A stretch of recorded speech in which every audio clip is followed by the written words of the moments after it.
Hello and welcome to another video of Naomnomics, and today, as you have already seen in the thumbnail, it is something which I initially felt a little embarrassed to make a video out of it, but again I thought that if it has really worked for me, why not share it?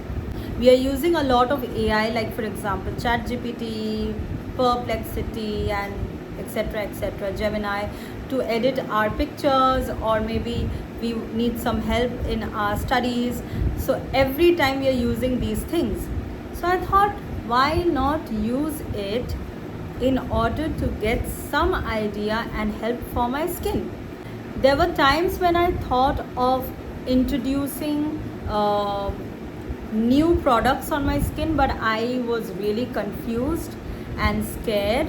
I had no people around me whom I could ask for help, and when I was searching on the internet, maybe on YouTube, I weren't getting that proper kind of guidance. When I thought of, I have taken a lot of help from ChatGPT for my other aspects of life, so I thought, why not using it to understand my skin better. So first thing, I shared 3 pictures of my bare face in normal lighting.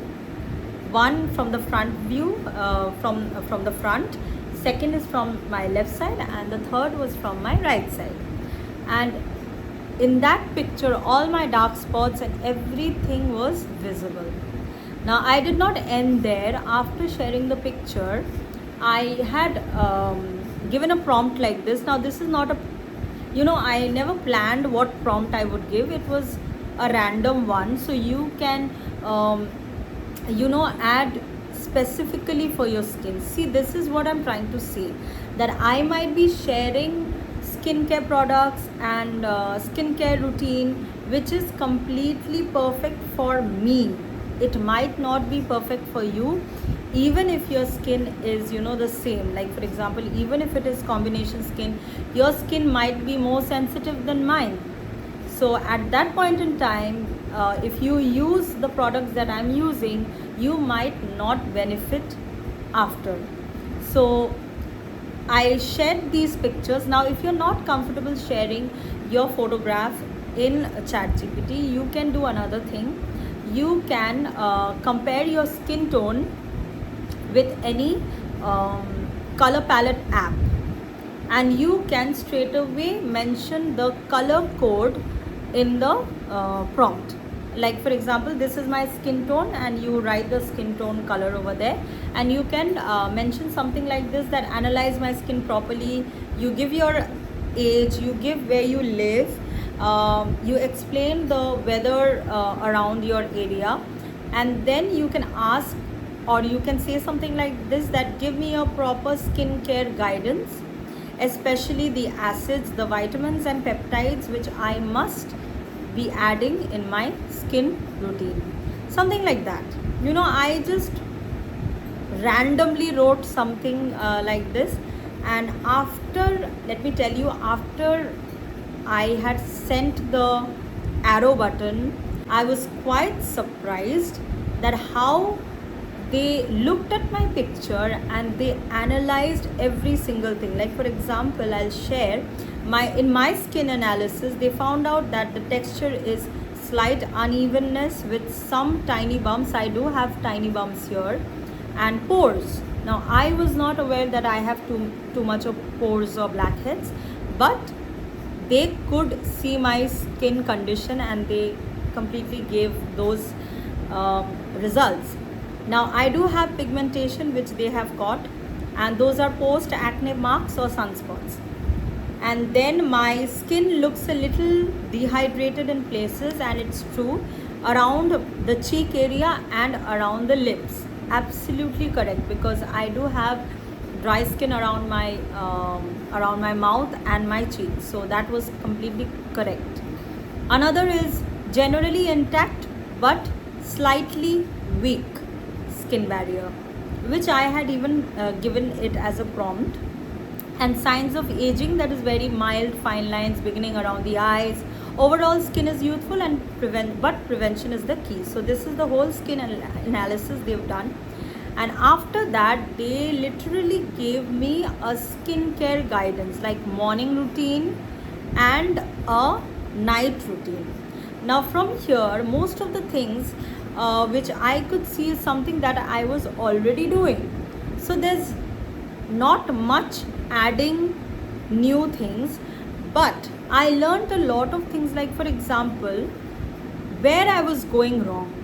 Especially over here, they had mentioned, since my skin barrier is not that great and I have dry skin around my mouth and my cheeks, they told me like when I am applying any serum, you must not apply it on completely dry face. Now I purposely did not, make my skin dry, but by the time I used to come out and apply my serum, my skin was already dry. So that's when I felt that let me not wipe my face after using a face wash. Because like for example, if I'm going for a bath or anything, usually what do we do after our face wash? We usually use a dry towel to wipe our face. I stopped doing that, and by the time I came out and I stood in front of my mirror, my skin was damp. It was not completely dry, but it was damp, perfect for the serum to be applied. And that's when I understood that you don't need too much of those face mist and toner. You can use, like they have suggested, that you can use a toner or a face mist, but according to my skin tone, they said that since I have dry skin around my mouth, etc., they told me not to use too much of face mist because that eventually dries my skin all the bit more, all the more. So that was a big revelation, and I was using face mist a lot, and actually I found out that was the culprit. So not too much of toner. If you really feel that okay, now I'm not going to use my serum, that time maybe when I'm coming after school and I don't feel like putting a serum on my face, I use the toner. So you have to use these face mist very carefully. Even hyaluronic acid is also quite, it's not that great, hyaluronic acid, because it works exactly like water. Have you ever put water and waited a bit? You'll find that the moment the water is all dried, you'll find your skin feels much more tight and drier. It is because of the water. Hyaluronic acid does the same thing as what water does. It makes your skin feel very hydrated, but eventually it is drying your skin. So when you're using hyaluronic acid, always use it with some other serum. Now when they suggested my morning routine, I checked and I found out like what kind of cleanser is perfect for me. So it told me that you use a gentle cleanser where it is hydrating and non-foaming. So they were suggesting me Cetaphil, but for me Cetaphil, I don't like Cetaphil much. So I was kind of searching something which is very light, and that's when I bought the Hyphen brightening serum that is very light and hydrating.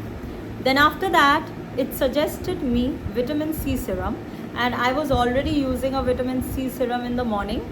So just because my serum got over, I'm using the Wishcare one. So this is not bad, it's quite good. Next, it is suggesting me, if like it's an optional, if you want to use a hydrating serum or niacinamide.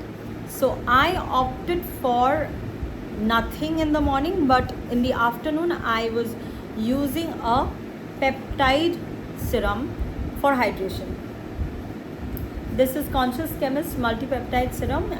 In the afternoon I'm using. It's because they have suggested me. And at the end, I'm using a moisturizer, and let me tell you, for dry skin or combination skin, this is a holy grail. Dot and Key skincare, they've done this is magic for for as a moisturizer. It's not heavy on the skin, but again it is quite a heavy moisturizer. It's lightweight on the skin, but it is a heavy thick moisturizer. And this basically, I was using Cetaphil Dam lotion on my face during winter. That didn't work as well the way this is doing on my skin, and it's not heavy. It is not I'm not having any acne problem, nothing. So this is amazing. So morning I don't use this. I use it when I'm coming in the afternoon after work, or at night. In the morning I'm just using a very good sunscreen, and this is what I'm using right now, Asaya. They actually told me not to use that oxybenzone one, so it should be oxybenzone free. So I checked in the ingredient and it was mentioned that oxybenzone free. It is fragrance free, cruelty free. So this is very good. Like, I'm really loving it. And for my night routine, let me tell you another information which kind of I was blown out by it. I was using retinol alternate days because of my age. I'm 30 plus, so I was using that. I was using a peptide serum on the other days, but I was actually thinking of adding a chemical exfoliant on my skin, but I was very scared because my skin was dry and I didn't play with my skin barrier. So that is the reason why I was not using any chemical exfoliant. I was scared of glycolic acid and I was scared of salicylic acid just because of my dry skin. And the moment they checked, they did an analysis of my skin, they themselves told me not to use glycolic acid and salicylic acid, but in place of that they told me, see, when I asked that, since they did not suggest me, I asked them that since I have this kind of skin issues, do I need to add glycolic acid? And they are giving me an information that glycolic is the strongest AHA. It is great for pigmentation and dullness, but it is too harsh for your skin barrier. Then after that I asked which one to use, and that's when they suggested me an acid called, they gave me two options. Either you use lactic acid 5% or mandelic acid 5% to 10%. And I was like, what is mandelic acid? I've never heard of that. And that's when my research started. I asked them about what mandelic acid was. They gave me an information that people, those who have really sensitive skin and they are scared to use any AHA on the face, it is perfect for beginners or people those who have sensitive skin. And that is the reason why, after doing a lot of research, not only over here, no, I'm not depending on ChatGPT. From ChatGPT I'm just getting information. They are just giving me the keywords that, see, look for this. After that, it is my duty, because I'm going to apply on my face, so it is my duty to do a proper research. So then I went to the internet, checked dermatologists, what are they talking about mandelic acid. I went to the YouTube, what are skin influencers talking about mandelic acid. I searched, and then ultimately in Nykaa I found out that the only mandelic acid which is amazing, and it is the ordinary mandelic acid. It is 10% with hyaluronic acid. So as I said, see, I am introducing hyaluronic acid with mandelic acid. And let me tell you, see, on alternate days I'm using retinol. This one, I have already spoken about this. It is Conscious Chemist, the Defender. And then the days when I'm not using hyaluronic acid, I am using this multipeptide. And in particular, on Thursdays, I'm applying this once a week. When I used it for the first time, let me tell you, I was very scared. I just applied 2 or 3 drops on my face, The moment I had put it on my face, it felt a little warm, slightly, and I was like, oh my goodness, what is gonna happen? I don't know. And then let me tell you, on the next day, it felt like as if, how should I explain? If you have used face razor on your face, how smooth your face feels on the afterwards, it felt like that. I was like, how can one product work so fast? And let me tell you, on the third or fourth day, my skin looked, the texture felt so good. I cannot explain. And I felt like this is my perfect routine for my skin. So I think this is the third week I'm using this, and I am amazed by this product. If you feel like adding mandelic acid, you can add as a chemical exfoliant on your face. Do not use any, those scrubs. Like, even if you feel like you want to use, if you want to use, you can use, it's up to you. But if you don't want to use any those beaded ones on your face, because it's harmful for the skin, this is perfect. It works around your blackheads, your pores, it smoothens your skin, it is light, it is perfect for sensitive skin. Don't listen to me, you can check on the internet and find out on your own what exactly is mandelic acid. I mean, let me tell you, ChatGPT helped me understand and know what mandelic acid was. That's it. I didn't completely blindly, whatever they are giving me, let me just do that because ChatGPT is telling me. I did not do that.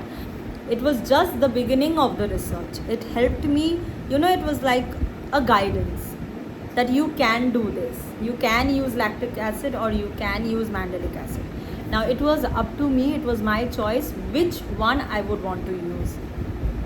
And then after that, I was really surprised to even hear that not to, because of my skin the way it is, they suggested me not to use too much of toner or too much of face mists, because it eventually dries the skin more. I was very surprised when I actually heard that. Another suggestion I found was amazing because it really worked. I usually use Chemist at Play lip balm at night. My skin around my mouth is very dry, and right now the weather is quite pleasant. So it suggested me that I could use the lip balm around my mouth also. I was scared to do that because I felt that it might be too heavy or I might get acne, etc. But let me tell you, since Chemist at Play lip balm has 2% kojic acid, the day when I used it, on the very next day, this line disappeared, and my whole around the mouth area was it looked much better. I wouldn't say that it completely brightened my skin, it's not magic, but it looked better. And every single day I'm doing that, and let me tell you, I am not disappointed. Around my mouth area has become more hydrated, and my skin tone has become much better around my mouth. So that's another amazing suggestion I got from ChatGPT. So why am I suggesting you? You can just go for a simple analysis check. See whether whatever you are doing is correct or not. You don't have to add, subtract, do anything. Just see and check for yourself that the skincare that you're doing is absolutely perfect or not. Minimize the ones which they are telling you not to, and maximize the ones which you think is still not there in your skin regime. Like for example, I did not have to change much. It's just that I wanted to change my products because I was feeling that it's the same thing I'm using again and again. So I did change. I had to buy new ones, so I bought the new ones according to what they suggested me. But for me, the best introduction was mandelic acid on my skin because of ChatGPT and lip balm around my mouth.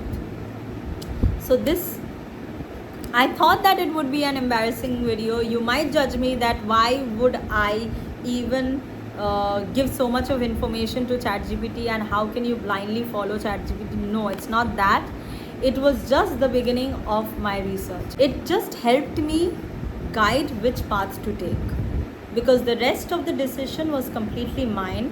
What I would want to do, how I would want to do everything, it was completely my decision. It's just that ChatGPT kind of helped me a little. So the reason why I made this video is just that do not blindly copy someone else's skincare routine. You can get an idea by the steps, but not the products or not the formula.